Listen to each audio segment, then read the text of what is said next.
गुगुली मत गोटे कथा कह पुओ पिला जीवन कष्ट ना झील पिला जीवन कष्ट पुओ पिला जीवन बहुत कष्ट केमिति शुण पुओ पिला जीवन ना देखा आम जिते सहज लगे किंतु ठीक ओलटा तांको जीवन होता है। गोटे पुओ जन्म है बेलू जेतिक लोक खुशी हुआ ता दुई गुण ता जीवन में से दुख पाई था। 10 वर्ष 21 वर्ष जाके गाली शुणी शुणी तांको जीवन कटि थाए। तापरे 22 रु 30 वर्ष जाके चाकरी पछरे गोड़े गोड़े तांको जीवन कटि थाए।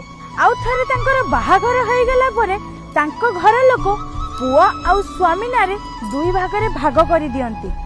सबु कथारे सबु कामरे तांको ही खोजा पड़ी थाए किंतु छोट मोट बड़ भूल हो गले तांको ही प्रथमे दायी करा जाए। ए पुआ मानक जीवन ना एते भी सहज नुह।